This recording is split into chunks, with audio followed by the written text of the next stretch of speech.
Hey there, Caitlin here, SnapEd Nutrition Educator in Waldo County, Maine. I've got a super fun one for you. Today we're going to make watermelon salsa. So obviously we're going to start out with some watermelon. I had some that was cut into chunks as a quick grab and go snack for my little guy, and I just chopped it up real small. You don't want to go too small because watermelon is pretty delicate and it can kind of just turn to mush, but I did want to make it small enough that it would fit onto a tortilla chip. Then we're just going to go ahead and add that to a bowl. I'm just making a nice little snack size serving here, so I've just got a small little bowl. Then we're going to take some cilantro. I'm going to pull the leaves off the stems. It's totally fine to use the stems if you want to, just cut them up really good. I just thought I'd put in a little extra effort for the video and actually pull the, pull the leaves off the stems for you guys.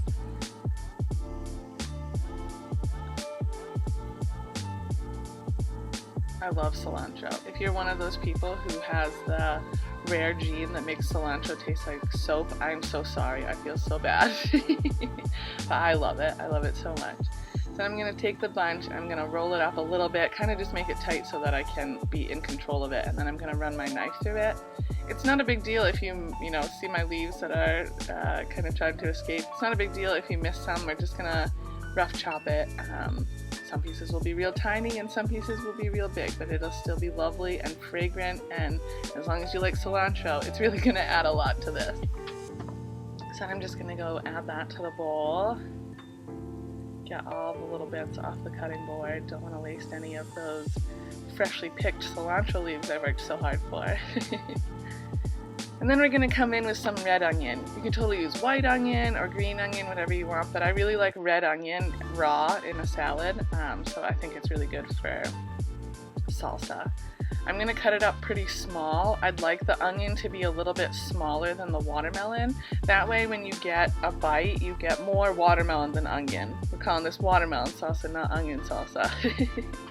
So when we're cutting things, we're trying to keep in mind what that final bite is going to be like, how we're going to enjoy the combination once it's all together.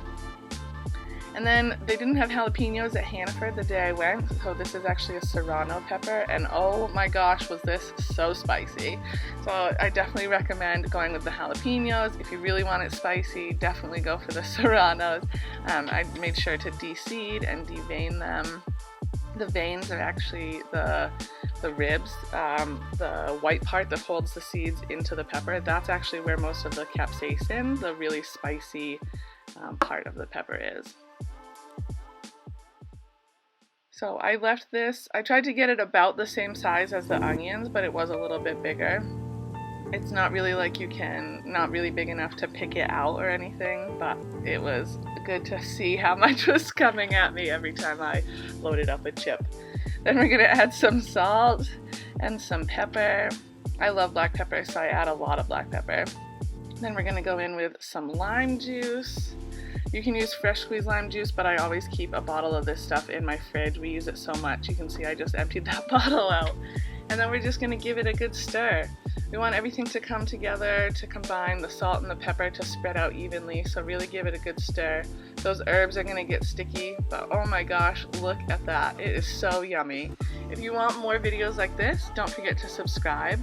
Thank you so much for watching. Don't forget to be creative, make it your own, change it up. Stay safe, wash your hands, have fun with it, and head to mainsnaped.org for more. And while you're there, don't forget to sign up for weekly texts to help you shop, cook, and eat healthy on a budget.